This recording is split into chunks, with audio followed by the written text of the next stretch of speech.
The Mafia boss hadn't felt anything in 7 years. Until he heard her crying. 2 a.m. His kitchen.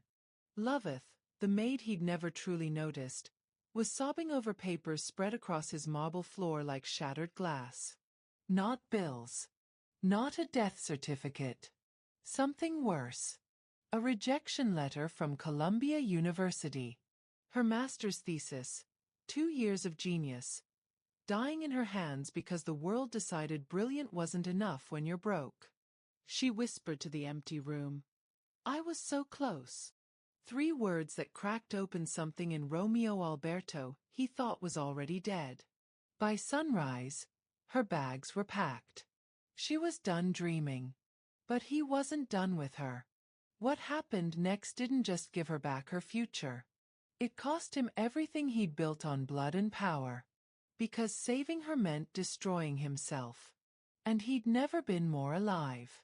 Welcome back, my beautiful family and friends. If you are hooked in and ready to enjoy the story, click subscribe and let me know in the comments section where you are watching from, because tomorrow I'll be giving you an interesting story such as this one and you don't want to miss it. Now let us begin.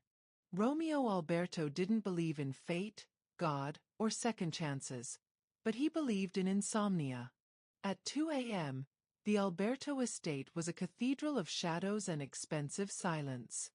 35 years old, and Romeo had perfected the art of ruling an empire from the throne of sleeplessness.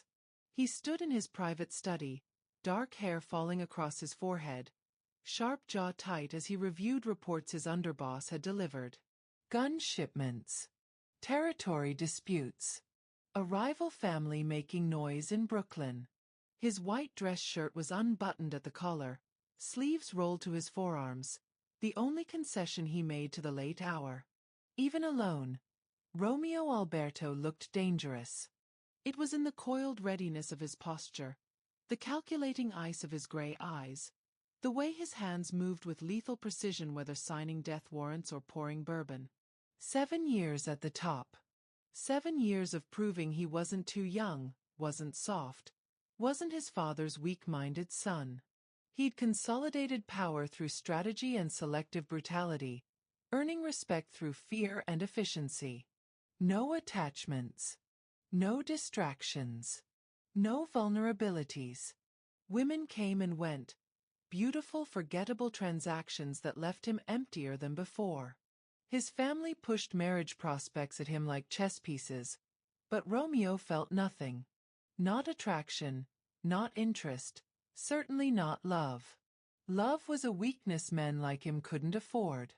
He'd built an empire, commanded hundreds, accumulated wealth most couldn't imagine, and at 2 a.m., standing in a mansion that echoed like a tomb, he felt absolutely nothing. The bourbon tasted like ash. He set it down, jaw clenching with that familiar restlessness that prowled through him lately like a caged animal. He needed to move, to think too. A sound drifted up from below. Faint. Muffled. Romeo's hand moved instinctively to the gun at his hip. In his world, unexpected sounds meant threats. He moved through the darkened hallways with predatory silence, every sense alert. The sound led him downstairs, through rooms full of imported furniture he'd never chosen and art he'd never looked at, down toward the industrial kitchen where staff prepared meals for a man who barely ate. Crying. A woman, trying desperately to stay quiet, failing. Romeo paused at the kitchen doorway, staying concealed in shadow. The overhead lights were off except for a small pendant lamp over the island, casting everything in intimate amber light. And there, collapsed at the kitchen table with her face buried in her arms, was Loveth, his maid. The one who'd been here for 6 months? 7. Romeo didn't track staff closely. They were efficient ghosts who kept his world running, voices that murmured, "Yes, Mr. Alberto," hands that erased evidence of his existence and moved on. But he'd noticed her. Impossible not to, really. She was different from the others. Younger, maybe mid-20s, with rich dark skin and natural hair she wore in neat twists pinned up for work. She had an unusual quality, something in her eyes when she thought no one was looking. Intelligence. Awareness.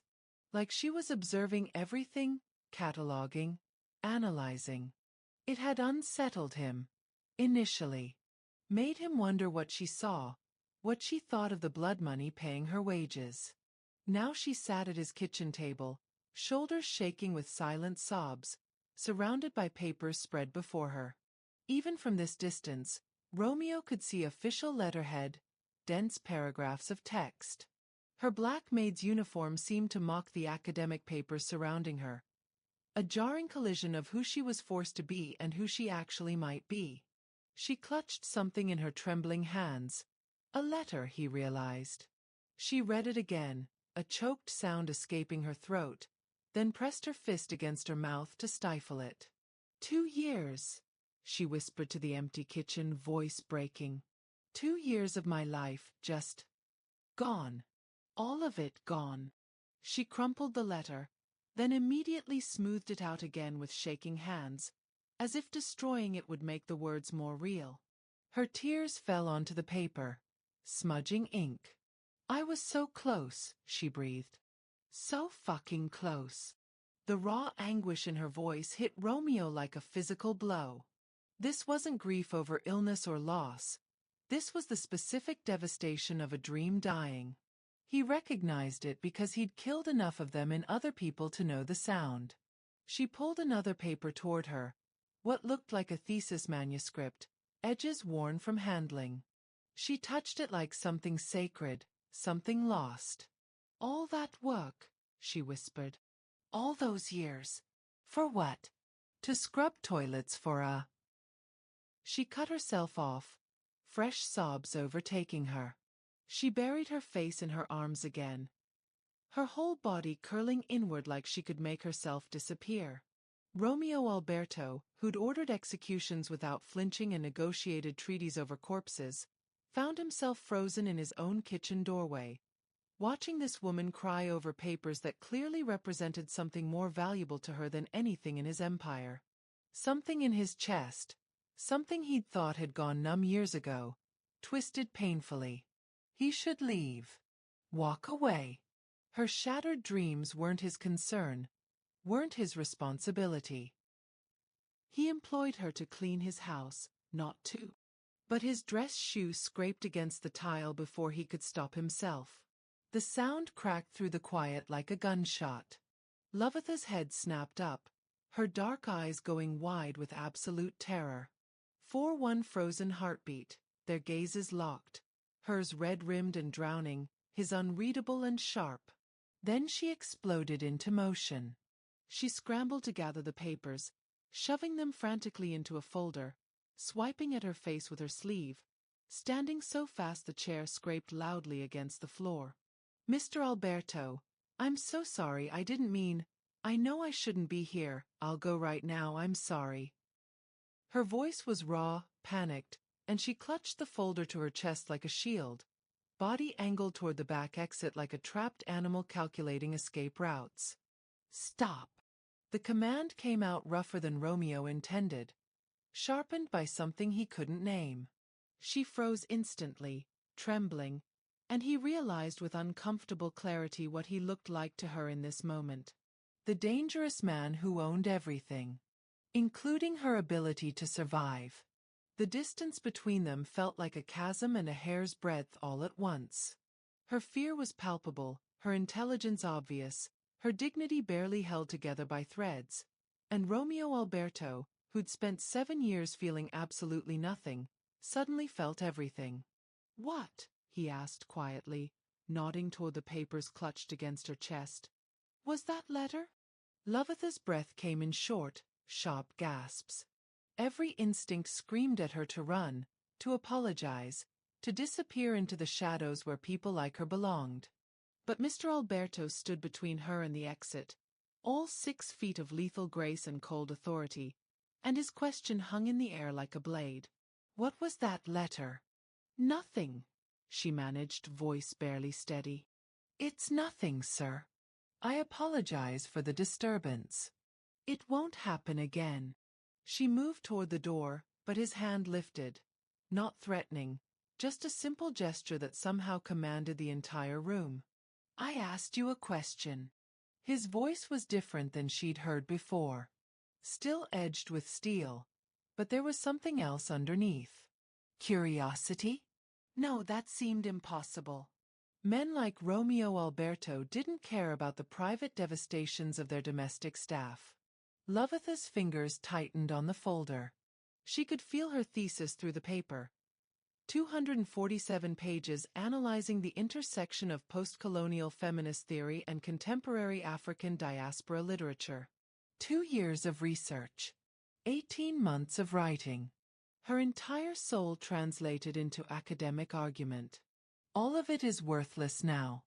It's personal, Mr. Alberto. It doesn't concern you or my work here. I promise my emotional state won't affect my duties. That wasn't what I asked. He moved closer, and Loveth's back hit the counter. Not threatening, he kept careful distance, but his presence filled the space like smoke. Up close, she could see the exhaustion around his eyes, the almost imperceptible tension in his jaw. He looked younger than his reputation suggested, but infinitely more dangerous. His gray eyes dropped to the folder pressed against her chest, then back to her face with an intensity that made her feel stripped bare. You've been crying in my kitchen at 2 in the morning over papers, he said quietly. Papers that look academic. That letter had a university letterhead. So I'll ask one more time, and I'd prefer not to repeat myself. What was that letter? The authority in his tone wasn't cruel, but it was absolute. Men like him were accustomed to answers, to obedience, to the world arranging itself according to their will. Something in Loveth cracked. Maybe it was exhaustion. Maybe it was the fact that she'd already lost everything that mattered. Maybe it was because at 2 a.m., with her dreams bleeding out onto his imported marble floors, she simply had nothing left to lose. A rejection letter, she said, her voice hollow. From Columbia University. Informing me that due to my extended leave of absence and inability to pay outstanding tuition fees, I've been permanently withdrawn from their graduate program. Effective immediately. The words tasted like poison. Saying them out loud made them real in a way they hadn't been before. Romeo's expression didn't change, but something shifted in his eyes. Graduate program. Master's degree in literature, Loveth continued, and once she started, she couldn't stop. I was 2 years in. I had 1 year left. I was writing my thesis on. She laughed bitterly. It doesn't matter what it was about. It's gone now. Why? The question was sharp. Why did you leave? My father had a stroke 18 months ago. The words came out flat, clinical, the only way she could say them without shattering completely. Massive medical bills. My mother couldn't work and manage his care. I'm the oldest. So I left school, got a job, sent money home. I thought. Her voice cracked. I thought I could go back. I kept paying what I could, kept asking for extensions. But tonight, that letter said, they said it's been too long. That the fees are too much. That my place has been given to someone else. She looked down at the folder in her hands, at the physical weight of 2 years of her life, of every late night in the library, every brilliant idea that had lit up her mind like fireworks, every professor who'd told her she had a gift, that she could go anywhere, be anything. I was so close, she whispered. 1 more year. 1 thesis defense. And then I could have applied for PhD programs, maybe teaching positions, maybe, she choked on the words. Maybe I could have been something other than invisible. The silence that followed was devastating. Loveth forced herself to look up, to meet his eyes, expecting to see indifference or perhaps pity, both equally humiliating. But what she saw in Romeo Alberto's face made her breath catch. He was staring at her like he'd never actually seen her before. like she'd suddenly materialized into full color in a black and white world. His jaw was tight, his hands curled into loose fists at his sides, and something moved behind his eyes that looked almost like anger. "You have a master's thesis," he said slowly, "and you're scrubbing my floors." "I have a partial master's thesis," she corrected, exhausted pride making her precise. "And yes, because partial theses don't pay rent. They don't cover medical bills. They don't mean anything to anyone except the person who wrote them." "What's it about?" The question caught her completely off guard. "What?" "Your thesis. What's it about?" Loveth blinked, certain she'd misheard. "Mr. Alberto, I don't think." "Tell me." It wasn't a request. But there was something hungry in the way he said it, something that suggested he genuinely wanted to know.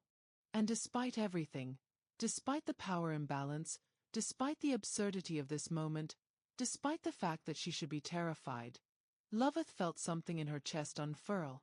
The narrative reclamation of identity in contemporary African diaspora women's literature, she said quietly. How writers like Chimamanda Adichie, Jayasai, and Zadie Smith use storytelling to reconstruct fractured cultural identities in post-colonial spaces. How they transform silence into voice, absence into presence, invisibility into... She stopped, suddenly self-conscious. Into visibility. The last word hung between them, heavy with unintended meaning. Romeo took a step closer. Then another. Until only a few feet separated them, until she could see the silver flecks in his gray eyes, could smell his cologne, something dark and expensive that probably cost more than her monthly salary. "How much?" His voice was low, controlled. "I'm sorry. How much do you owe?" To go back. To finish. Loveth's heart stopped. "Mr. Alberto, I'm not asking for..." "I didn't ask what you're asking for. I asked how much you owe." She stared at him, this beautiful, dangerous man who ruled a criminal empire, who she cleaned up after, who shouldn't care about her shattered dreams, who had absolutely no reason to be standing in his kitchen at 2 a.m. asking her about post-colonial feminist theory. $38,000, she whispered. "In outstanding tuition and fees. Plus living expenses if I went back full-time. Plus..." She shook her head. "It's impossible. That letter made it clear. They won't take me back even if I had the money. I've been gone too long. My spot is gone. It's over." Have you ever had a dream slip through your fingers just when you thought you could reach it? How did you cope? Drop your story in the comments. Let's talk about resilience. Romeo's expression went very still. Very cold. But his eyes burned. "Nothing," he said softly, "is impossible." And in that moment, Loveth realized two things simultaneously. First, that she'd just revealed her deepest vulnerability to the most dangerous man she'd ever met. And second, that something in him had just decided she mattered. She wasn't sure which terrified her more. Loveth took a step back, creating distance between herself and the intensity radiating from Romeo Alberto. Her hands tightened on the folder until her knuckles ached. "Mr. Alberto, I appreciate whatever this is, but I'm not a charity case." Her voice came out steadier than she felt. "I told you about the letter because you demanded an answer, not because I expected anything." "I didn't say you were." His tone was matter-of-fact, businesslike, as if they were discussing a transaction rather than her collapsed future. "I asked a simple question. You gave me an answer. Now I'm considering options." "Options." The word burst out sharper than she intended.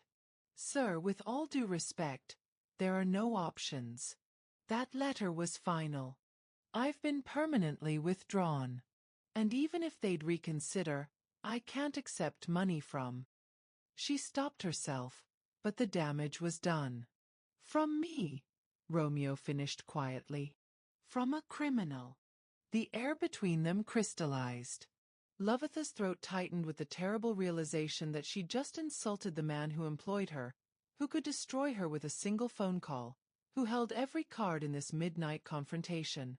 I should go, she said quickly. I've already overstayed. You work for me. His voice cut through her panic like a blade. That means you're under my protection. That means what concerns you concerns me. That's how this works. No. The word came out before she could stop it. That's not how this works. I clean your house. You pay me. That's the extent of our relationship. You don't owe me protection or concern or, her voice cracked, or false hope. Romeo's eyes narrowed. You think I'm offering false hope? I think you're a powerful man who stumbled across his maid having a breakdown, and now you feel, I don't know, obligated? Guilty?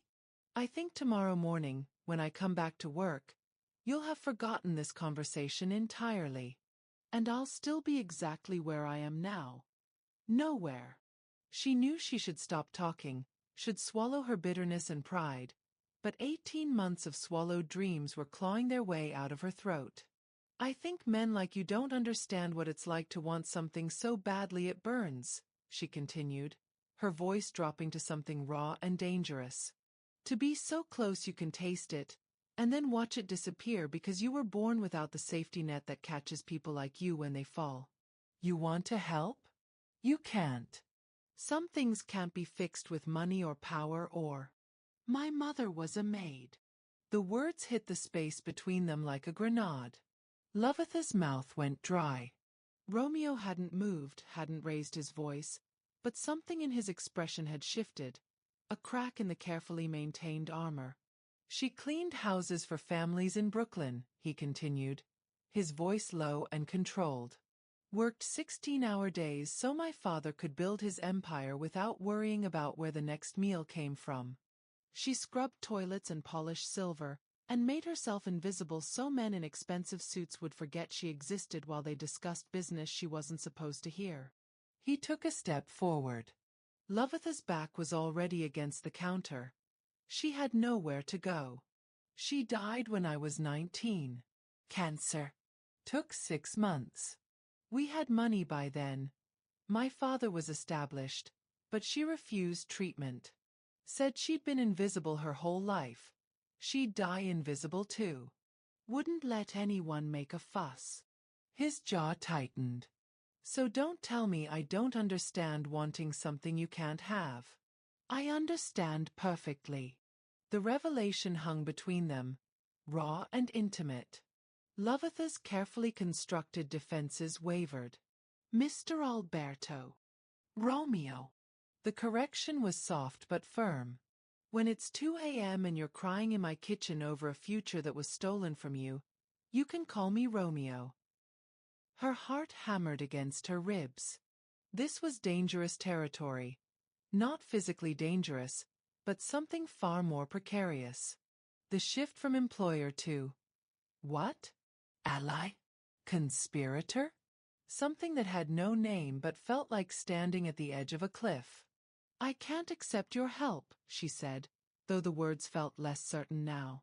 Even if you're serious, which I'm not convinced you are, I can't be indebted to you.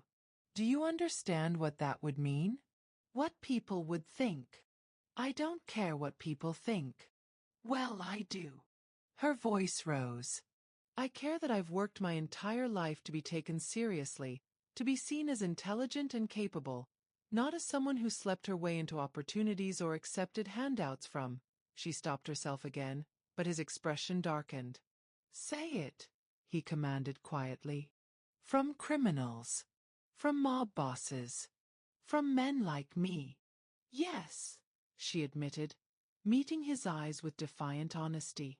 From men like you. Because that's what you are, isn't it? You didn't make your fortune through legitimate business. Your money is soaked in blood and fear and it spends the same as anyone else's. His voice went cold. You think the university will care where the money comes from? You think they'll perform a moral audit before cashing the check? I'll care. The words exploded out of her. I'll know. Every time I walk across that campus, every time I cite a source or defend my thesis or put those letters after my name, I'll know that I didn't earn it. That someone bought it for me because he felt sorry for the poor maid who was crying in his kitchen. Something dangerous flashed in Romeo's eyes. He moved closer, and Loveth felt her breath catch as he bracketed his hands on the counter on either side of her, not touching, but caging her in with his presence. Let me be very clear, he said, his voice dropping to something dark and intense. I don't feel sorry for you. Pity is for the weak and you. His eyes raked over her face with an intensity that made her skin burn. You are not weak. You're brilliant and proud and so goddamn stubborn you'd rather let your dreams die than accept help from someone you've decided isn't worthy of offering it. Their faces were inches apart. Loveth could see the slight stubble along his jaw, the exhaustion bruising beneath his eyes, the way his chest rose and fell with controlled breathing. So here's what's going to happen, Romeo continued. You're going to go pack your things. You're going to leave if that's what you've decided. And I'm going to respect that choice because unlike what you clearly think of me, I don't force people into arrangements they don't want. He pushed away from the counter abruptly, putting space between them.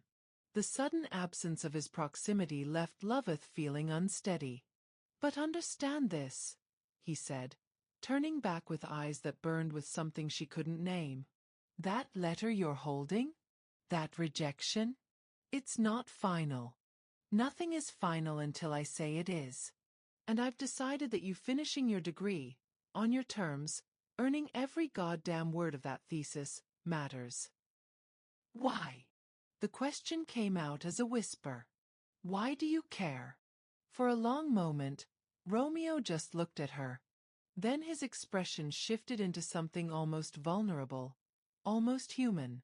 Because someone should have cared about my mother's dreams, he said quietly. And no one did. He walked toward the kitchen exit, then paused in the doorway without looking back. The guest suite on the second floor is empty. You can stay there tonight instead of going back to whatever overcrowded apartment you're renting. In the morning we'll talk. Really talk. About what you want. About what I can do to help you get it without compromising whatever principles you're clinging to. And if I say no? Loveth's voice was barely audible. Then you say no. He finally turned, and the look on his face was unbearably honest. And I'll watch you walk out of here with that folder full of dreams, and I'll spend the rest of my life wondering what brilliant things you could have written if the world had been less cruel. He disappeared into the shadows of the hallway, leaving Loveth alone in the amber light of the kitchen, clutching her thesis and trembling with an emotion she couldn't name. She looked down at the folder in her hands. At the rejection letter.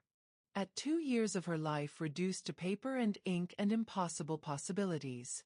Then she looked toward the doorway where Romeo Alberto, criminal boss, unexpected witness to her breaking, had just offered her something that terrified her more than any threat could.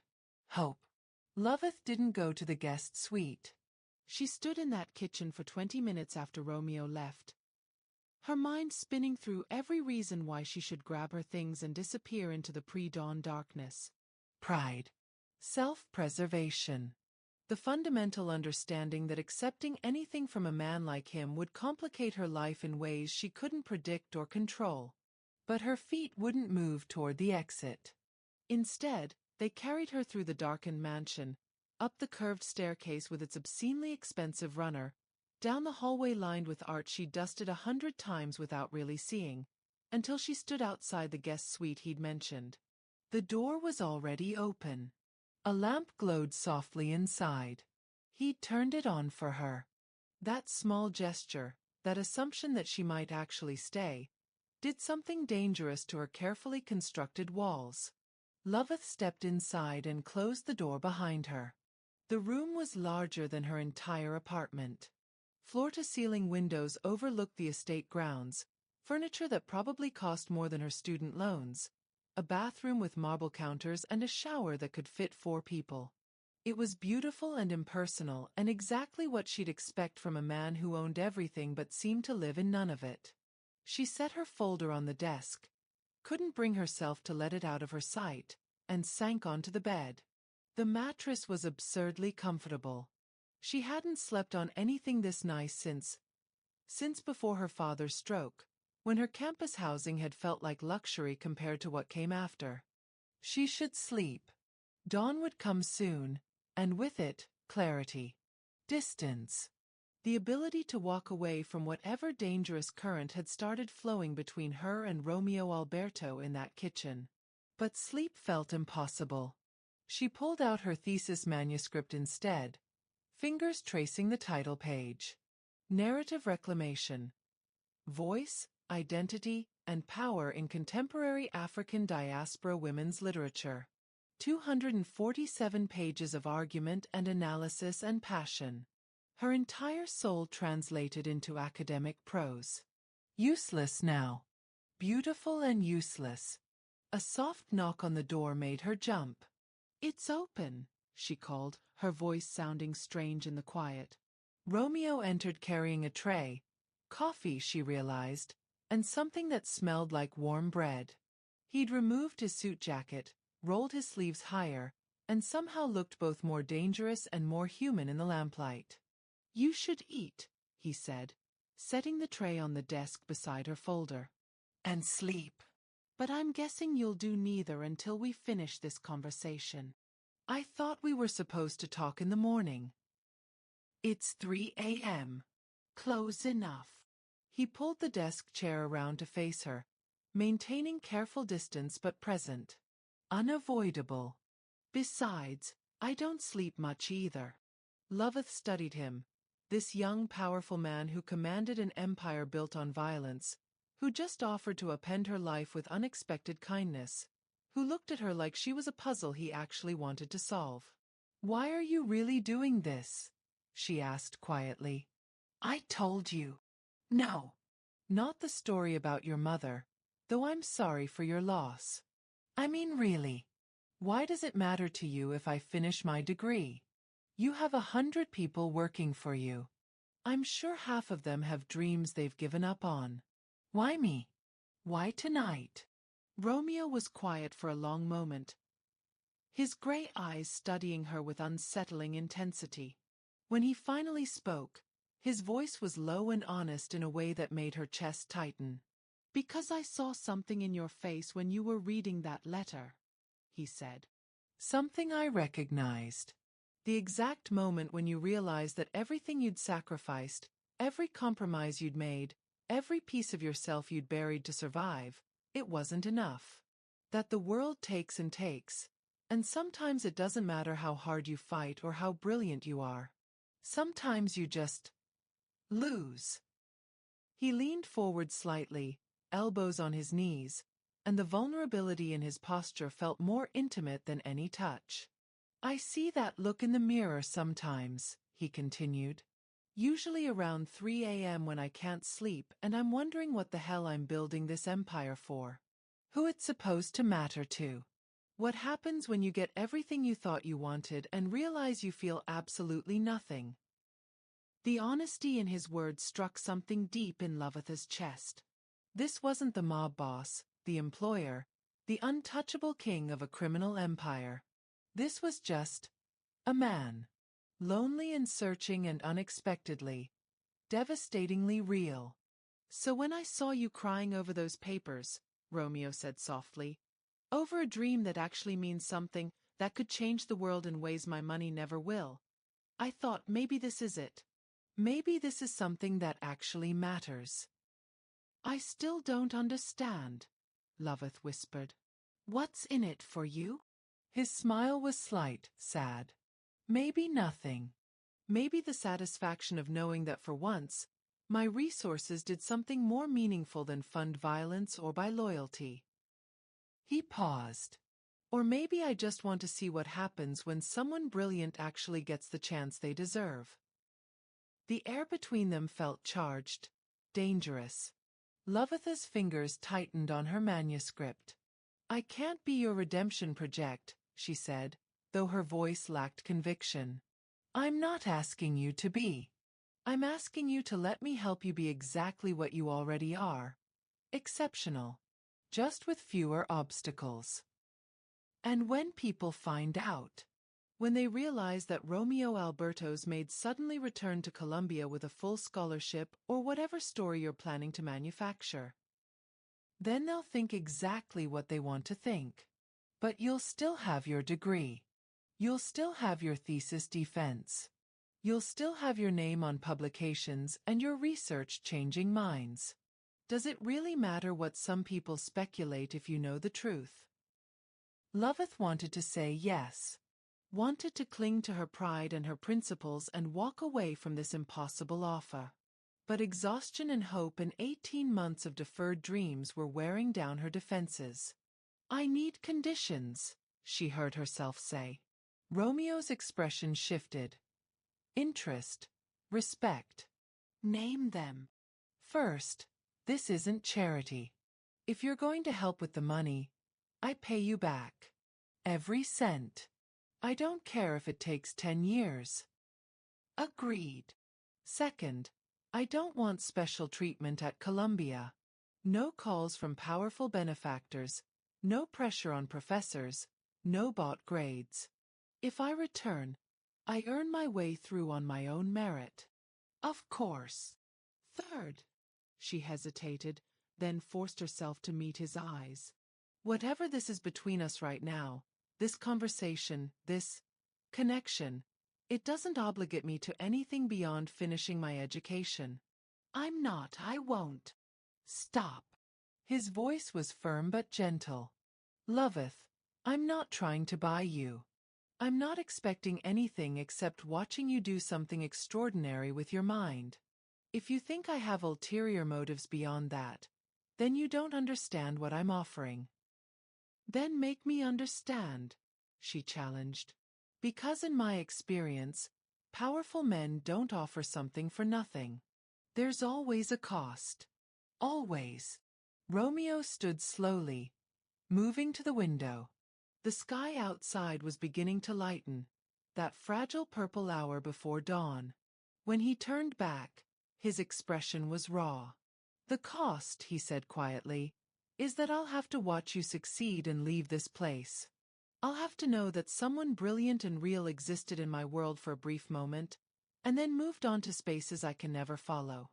That I helped create something good that won't have my stain on it. He moved closer, and Loveth's breath caught. That's the cost, Romeo continued. Knowing that the best thing I might ever do is help you become someone who won't remember my name. And I'm willing to pay it. Have you ever had someone believe in you when you'd stopped believing in yourself? How did it change your path? Share your moment in the comments. The vulnerability in his words broke something open in Loveth's chest. This wasn't manipulation or strategy. This was honesty so naked it hurt to witness. I leave for work at 6 a.m., she said softly. To my other job. I clean offices downtown before I come here. Romeo's jaw tightened. You work 2 jobs. 3, actually. I have weekend shifts at a bookstore. She smiled without humor. Ironic, right? Surrounded by books I used to study, helping customers find stories while mine collects dust. Not anymore. The words were quiet but absolute. As of now, you work for me exclusively. Same pay as all 3 jobs combined. Your only responsibility is preparing to return to Columbia and finish your thesis. That's not, you can't just. I can. I am. He moved to the door, then paused. Get some sleep, Loveth. Real sleep. When you wake up, we'll figure out exactly how to get you back into that program. And this time, his eyes met hers with fierce intensity. You won't be doing it alone. He left before she could argue, the door clicking softly behind him. Loveth sat in the growing dawn light, her thesis in her lap, her mind reeling with impossible possibilities. Everything in her screamed that this was dangerous, that accepting help from Romeo Alberto would complicate her life beyond repair. But another part of her, the part that had been drowning for 18 months, whispered something different. What if this is the hand you've been waiting for? She looked down at her manuscript. At 2 years of her soul. At the dream she'd thought was dead. Outside, the sun began to rise on a day that would change everything. Loveth woke to sunlight streaming through unfamiliar windows and the disorienting realization that she'd actually slept. Deep, dreamless sleep for the first time in months. The clock on the nightstand read 11:47 a.m. She bolted upright, panic flooding through her. She'd missed her morning cleaning shift downtown. She'd missed the beginning of her afternoon shift here. A note sat on the nightstand, written in sharp, elegant handwriting. I called your other employers and terminated your positions. You're welcome to be angry about it later. There's breakfast downstairs when you're ready. We have work to do. D. Loveth stared at the note, torn between fury and something dangerously close to gratitude. He'd fired her from her other jobs. Without asking. Without permission. Just decided her life should be different and made it so. It should have terrified her. Instead, it made her feel something she hadn't felt in 18 months. Light. She found him in what appeared to be a private library. Floor-to-ceiling books, leather furniture, a massive mahogany desk covered in papers. He'd changed into dark slacks and a charcoal button-down, looking every inch the dangerous businessman. But his hair was slightly disheveled, and exhaustion still shadowed his eyes. He looked up when she entered, his expression unreadable. You had no right, she said, but there was no real heat in it. I had every right. You work for me now. Only me. He gestured to a chair across from his desk. Sit. We need to strategize. Strategize what? That letter was final. Nothing is final. He slid a folder across the desk. I made some calls this morning. Columbia's Dean of Graduate Studies is open to reconsidering your case under certain circumstances. Loveth's heart lurched. What circumstances? What did you do? I didn't threaten anyone, if that's what you're thinking. His tone was dry. I simply made it clear that a generous donation to their literature department might be forthcoming, contingent on them reviewing cases of promising students who were forced to withdraw due to financial hardship. That's buying my way back in. No. That's removing the financial barrier so your merit can speak for itself. He leaned forward, intensity radiating from him. You'll still need to meet with the review board. You'll still need to demonstrate that your research is worth continuing. You'll still need to defend why you deserve to return. But at least you'll get the chance to make your case. Loveth's hands trembled as she opened the folder. Inside were emails, letters, official documentation, all dated from this morning. He'd been awake and working while she slept, systematically dismantling the obstacles between her and her dream. The meeting is in 3 days, Romeo continued. You'll need to prepare a presentation. Show them your thesis progress, your research methodology, your academic plan for completion. Can you do that? Could she? 3 days to resurrect a dream she'd buried. 3 days to transform from invisible maid to scholar worth investing in. 3 days to prove she deserved this chance. Yes, she heard herself say. Yes, I can do that. Something shifted in Romeo's expression. Satisfaction, maybe, or something deeper. Good. You'll work here. Use this library, my resources, whatever you need. I've already had your thesis materials brought from your apartment. You went to my apartment? I sent someone. With your keys from the kitchen. Everything's been moved to the room you slept in. He said it so matter-of-factly, as if reorganizing someone's entire life was perfectly normal. You'll stay here while you prepare. No distractions, no other jobs, no financial stress. Just you and your work. Romeo, her voice caught on his name, the intimacy of using it still feeling foreign and dangerous. Why are you doing all this? And don't give me the line about your mother or redemption. There's something else. Something you're not saying. For a long moment, he just looked at her. Then he stood, moving to the window with his back to her. A vulnerability in the gesture, a letting down of guard. 7 years ago, he said quietly, I inherited this empire when my father was killed. I was 28. Young, untested, and surrounded by men who thought I'd be easy to manipulate or overthrow. His shoulders tensed. So I became harder than all of them. More ruthless. More calculating. I proved I was my father's son. Proved I could be the monster this world required. He turned back to face her, and the raw honesty in his expression made her chest ache. But somewhere in those 7 years, I forgot who I was before. The kid who wanted to be an architect, who loved building things instead of destroying them, who thought maybe he could use his father's money to create something meaningful instead of just more violence. Loveth stood slowly, drawn toward him by the vulnerability in his voice. I look around this house, Romeo continued, gesturing at the opulent room, and I realize I don't know what any of it's for. I've built this empire, accumulated this wealth, commanded this power, and for what? To die alone in a mansion full of things that mean nothing. He moved closer, and the space between them felt electric. Then I saw you crying over that letter, he said softly. Over a thesis about giving voice to the voiceless. About reclaiming identity and power through storytelling. And I thought, that's what I've lost. My story. My identity beyond this empire. My power to do something that actually matters. So I am your redemption project, Loveth whispered. No. His voice was fierce. You're the reminder that some dreams are worth fighting for. That intelligence and passion and dedication actually mean something in this world. That not everything beautiful has to be destroyed.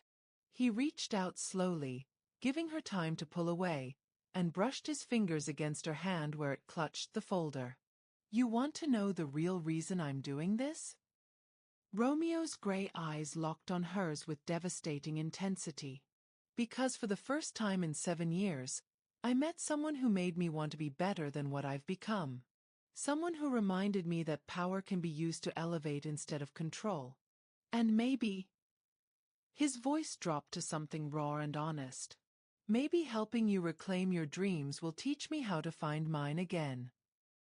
The confession hung between them, vulnerable and dangerous.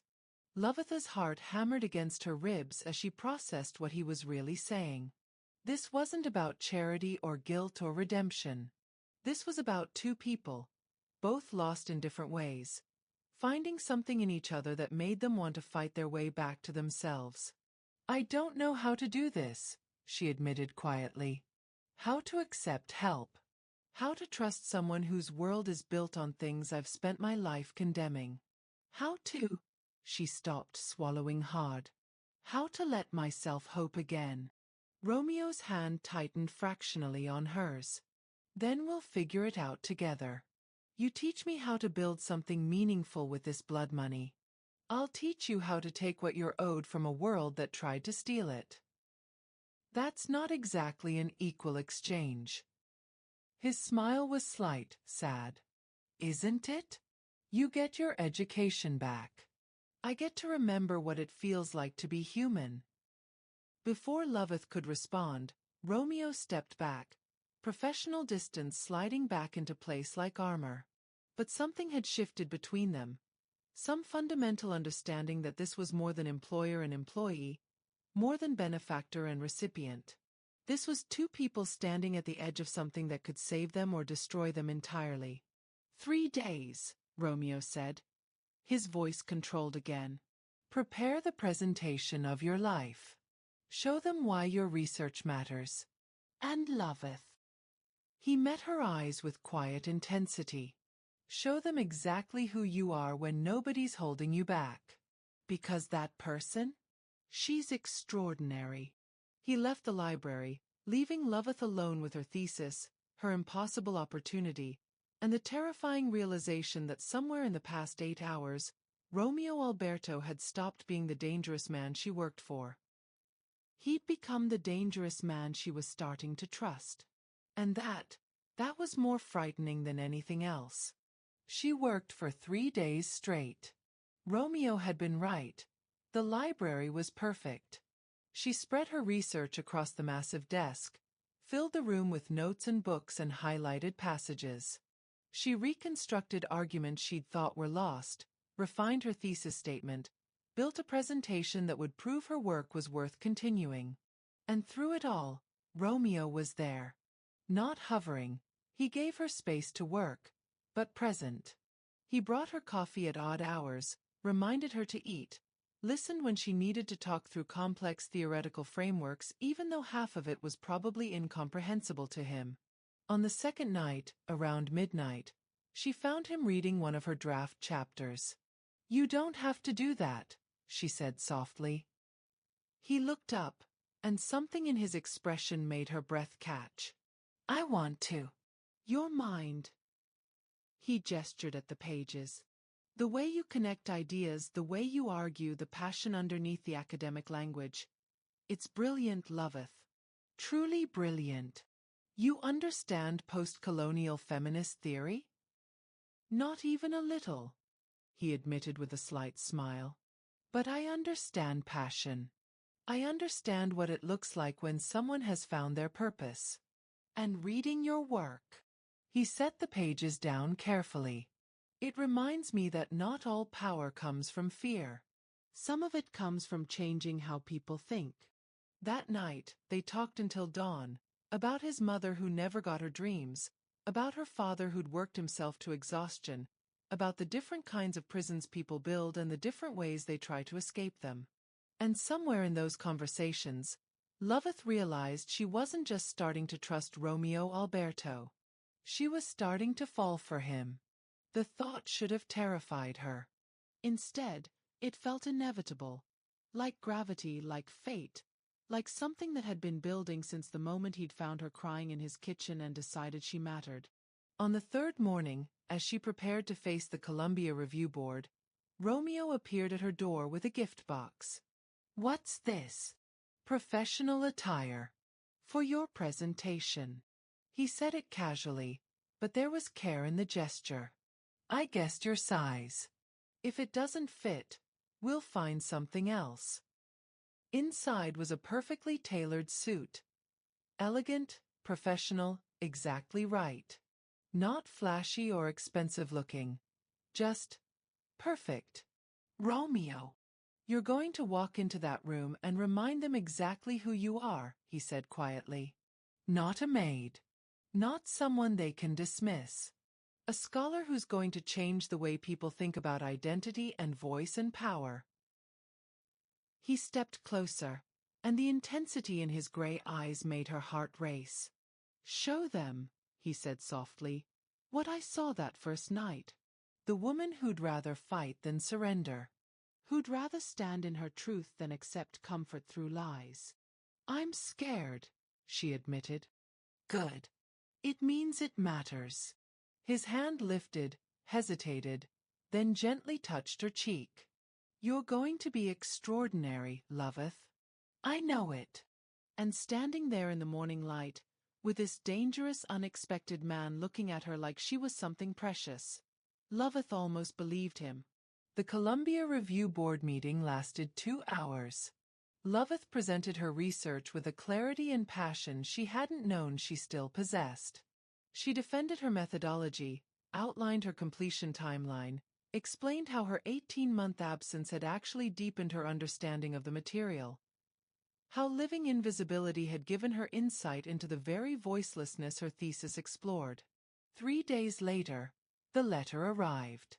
Romeo found her in the library, staring at the envelope with trembling hands, unable to open it. "Whatever it says," he said quietly, standing beside her, "doesn't change what you are." She tore it open. Read the first line. And burst into tears. "Loveth. They accepted me." Her voice broke. "Full reinstatement. They're even offering a teaching assistantship to cover tuition. I'm going back. I'm actually going back."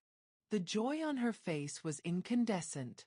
And Romeo, who'd spent 7 years feeling nothing, felt everything. He pulled her into his arms without thinking, and she came willingly, sobbing against his chest while he held her through the storm of relief and triumph and disbelief. His hand moved to her hair, fingers gentle against her twists, and he breathed in the moment, this perfect, fragile moment of pure happiness. "You did this," he murmured against her temple. "All you. I just opened the door. You walked through it." She pulled back to look at him, her face wet with tears, her eyes shining. "We did this. Together." The space between them felt charged, dangerous. Her hands were still pressed against his chest, his arms still circled her waist, and the air hummed with unspoken tension. "Romeo," she whispered. He should step back. Should maintain distance. Should remember that she worked for him, that she was about to start a new chapter of her life that didn't include him, that crossing this line would complicate everything. But her eyes held his with devastating openness, and he was so tired of being the cold, untouchable king. "Tell me to let go," he said roughly. "Tell me this is just gratitude talking. Tell me I'm imagining what's been building between us." "You're not imagining it." Her voice was barely audible. "I've been trying to convince myself you were, but—" She swallowed hard. "You're not." His hand came up to cup her face, thumb brushing away her tears. "This is dangerous.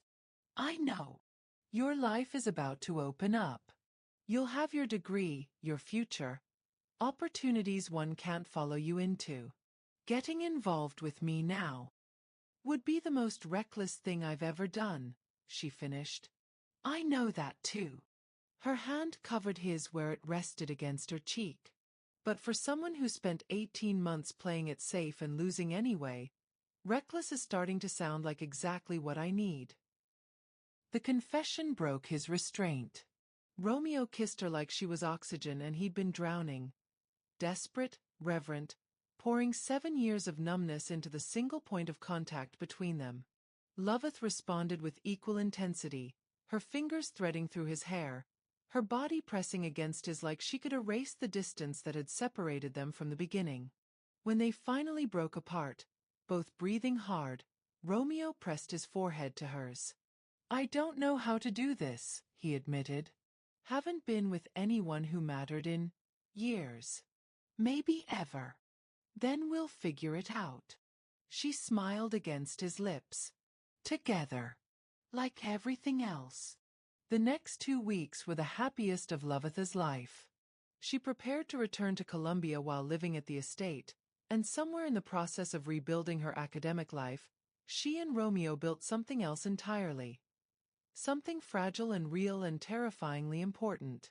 He showed her parts of himself no one else saw. The architecture books hidden in his private quarters.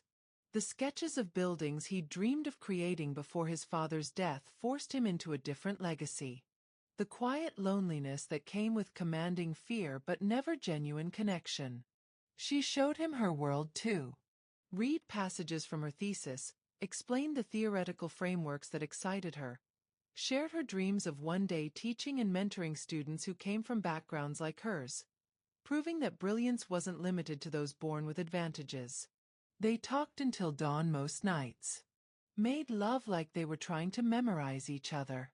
Existed in a bubble where the outside world, his empire, her return to school, the impossible complications of their connection, didn't matter. But bubbles always burst. The shattering came on a Thursday afternoon, 2 days before Loveth was scheduled to return to Columbia. She'd gone into the city to meet with her thesis advisor, to discuss her research plan and get oriented for the semester. She returned to the estate hours earlier than expected, floating on the high of academic validation and the excitement of her upcoming return. She found Romeo in his office, surrounded by men she didn't recognize. Hard-faced, dangerous men who went silent when she appeared in the doorway. The shift in Romeo's expression was instantaneous. The warmth disappeared, replaced by cold authority. "I'm in a meeting." The dismissal in his tone felt like a slap. "I can see that. I just loveth." His voice was arctic. "I'm in a meeting. We'll talk later." She stepped back, confused and hurt by the sudden coldness. As she turned to leave, she heard one of the men speak. Low, crude. In Italian she wasn't supposed to understand but did. "So that's the girl. Pretty little thing. Must be nice having her warm your bed and clean your floors." Laughter. Ugly, dismissive laughter. She waited for Romeo to defend her, to shut down the disrespect, to show even a fraction of the man who'd held her so tenderly just that morning. Instead, he said nothing, just continued with the meeting like she was already forgotten. Loveth made it to her room before the tears came. Hot, angry tears that had nothing to do with the crude comment and everything to do with Romeo's silence. His willingness to let her be reduced to exactly what she'd feared. The maid who'd slept her way into his bed. She'd been a fool. A stupid, naive fool who'd let herself believe that a man built by violence and control could truly care about her beyond what she could provide. By the time Romeo knocked on her door hours later, she'd made her decision. "Loveth, we need to talk." "There's nothing to talk about." She didn't look at him, just continued packing her things into the suitcase she'd pulled from the closet. "What are you doing? What does it look like?" "I'm leaving. I start at Columbia in 2 days anyway. Time to stop playing house in your mansion." "Loveth, don't." She whirled on him, eyes blazing. "Don't pretend you didn't hear what that man said. Don't pretend you didn't sit there in silence while he reduced me to nothing more than your plaything." Romeo's jaw tightened. Those men are business associates. Dangerous business associates. Correcting their disrespect in that moment would have shown weakness. Would have revealed that you matter. And that's the problem. Her voice rose. "I can't matter to you. Not in your world. Because the moment I matter, I become a liability. A weakness to exploit. A target." She laughed bitterly. "I was so stupid. I actually thought." Her voice broke. "I thought what we had meant something. That you saw me as more than just another possession. You're not a possession." His voice was rough. "Really?" "Because from where I'm standing, I'm just another thing you acquired. The maid you felt sorry for. The charity project that made you feel human for a few weeks." She swiped at her tears angrily. "Well, congratulations. You helped me get back into Columbia. Mission accomplished.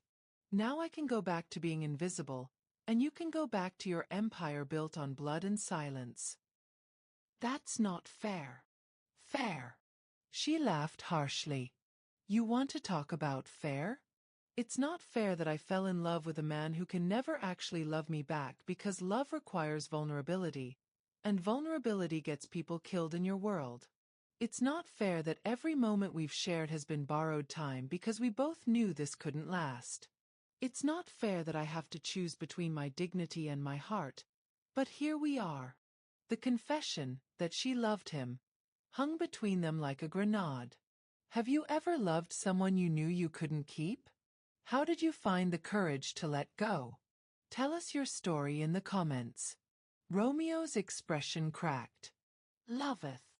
I'm leaving," she said quietly, zipping her suitcase. "I'm going back to my apartment, and in 2 days, I'm starting my new semester." "And you?" Her voice wavered. You're going to stay here in your beautiful prison and continue being exactly what you've always been. Alone. She moved toward the door, but he caught her wrist gently. I love you. The words stopped her cold.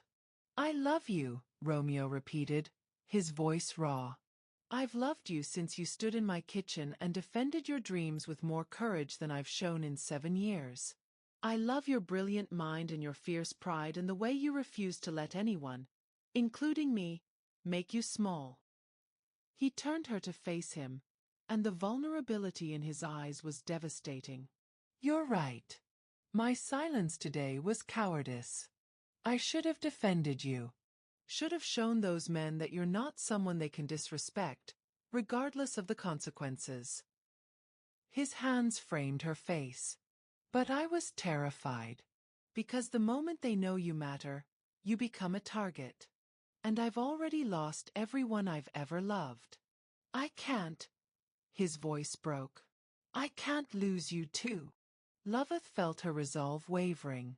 Then what do we do? How does this work, Romeo? I can't live in hiding. Can't be your secret. Can't pretend to be less than what I am just to keep you safe from your own world. I know. He pressed his forehead to hers. I know. And I don't have all the answers. But I know I can't let you walk away thinking you don't matter. Thinking this was just some redemption project or passing fascination. Then prove it, she whispered. Show me this is real. Show me I'm not just another thing you'll sacrifice when your empire demands it. Romeo disappeared for 24 hours. No explanation, no contact. Just gone. Loveth stayed at the estate, suspended in uncertainty, wondering if his silence was her answer. If love, in his world, simply wasn't enough. She should leave. Should take the out he was giving her and walk away clean. But her heart wouldn't let her feet move toward the door. He returned at dawn, exhausted and disheveled, and found her in the library where she'd spent the night reading and rereading her thesis, trying to remember who she was before he'd looked at her like she mattered. I called a meeting, he said without preamble. With every family head, every captain, every person who matters in my organization. Loveth's breath caught. Romeo. I told them I'm stepping back. His voice was steady despite the exhaustion in his eyes. Not abandoning the empire. I'm not naive enough to think I could disappear without consequences. But I'm transitioning to a less active role. My underboss will handle day-to-day operations. I'll remain as advisor, consultant, the face when necessary. But no more direct involvement in the violence. No more being the executioner. She stood slowly, heart pounding. Why would you do that? Because you asked me to prove this is real. He moved closer, and the raw honesty in his expression made her chest ache. Because I realized that for 7 years, I've been building an empire I don't even want. Because the only time I felt truly alive was in the past month with you, and I'm done choosing power over life. Your people, they'll see it as weakness. Probably. Some will try to use it against me. It'll be dangerous and complicated and possibly the stupidest decision I've ever made from a strategic standpoint. His hand came up to cup her face. But you made me remember that there's more to existence than survival. That some risks are worth taking. That love. His voice roughened. That love is the opposite of weakness. It's the only thing that takes real courage. Tears spilled down Loveth's cheeks. What are you saying? I'm saying come back to Columbia. Finish your thesis. Change the world with your brilliant mind. He smiled, soft and genuine. And let me figure out who Romeo Alberto is when he's not defined by his father's empire. Let me build something meaningful instead of destructive. Let me. He took a shaky breath. Let me love you the way you deserve. Publicly. Proudly. Without apology. People will talk. Let them. They'll say I'm using you for money. We'll know the truth. Your world is dangerous. Being with you, openly, makes me a target. I'll protect you. His voice was steel-wrapped in silk. With everything I have for as long as I live, I'll protect you. Loveth searched his face, looking for doubt, for hesitation, for any sign that this was temporary insanity he'd regret. But all she saw was certainty. Love. The kind of fierce devotion that changed everything. This is crazy, she whispered. Completely. He smiled. But you said reckless was what you needed. She laughed through her tears. I'm going to hold you to this. All of it. The stepping back, the building something meaningful, the loving me publicly. Good.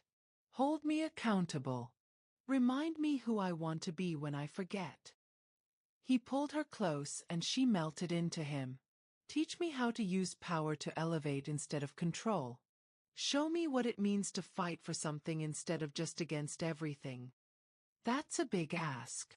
You're a big person. His lips brushed her temple. The biggest I've ever met. They stood there in the dawn light, two broken people choosing to believe that love could be stronger than fear, that transformation was possible, that sometimes the most dangerous thing you can do is exactly what your heart demands.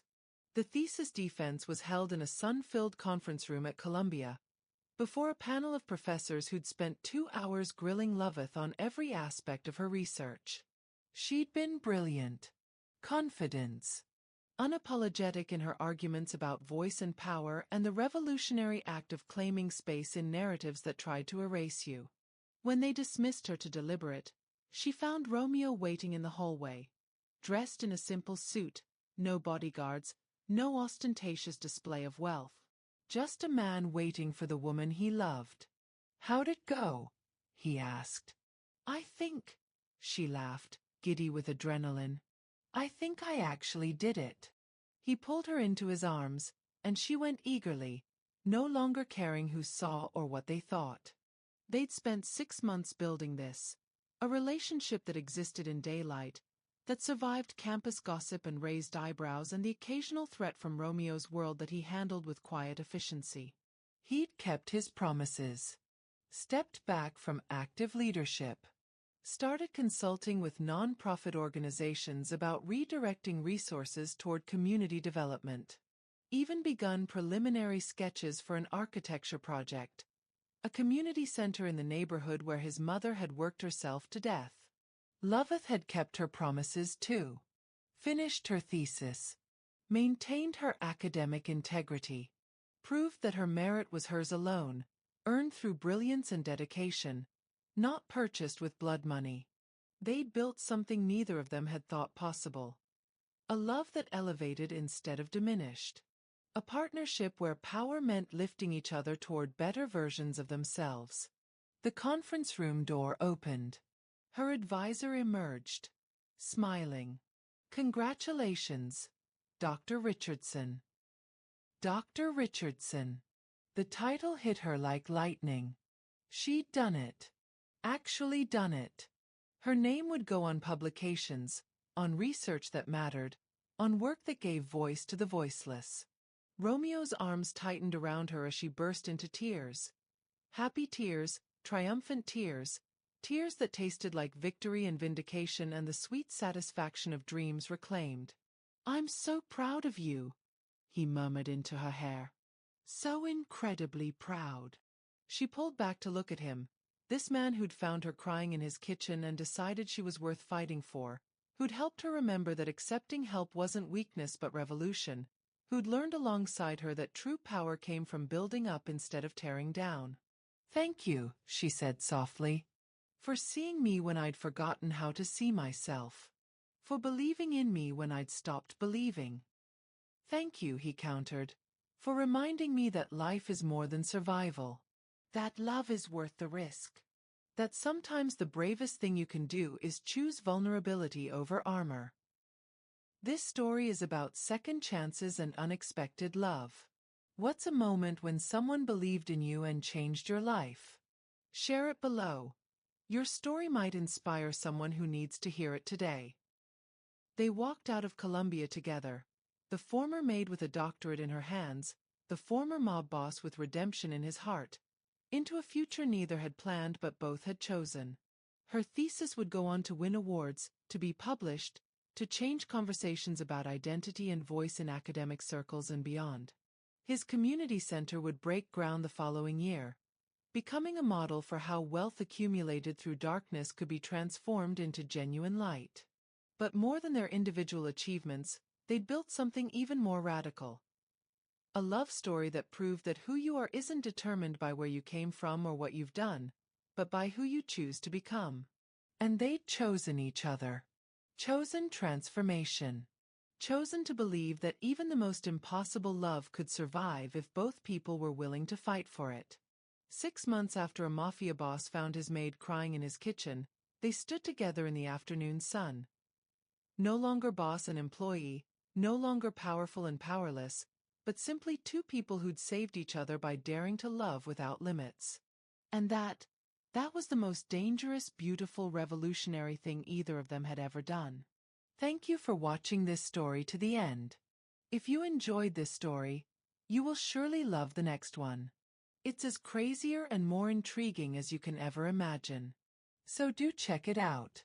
Click on the image showing on your screen right now to watch the next one.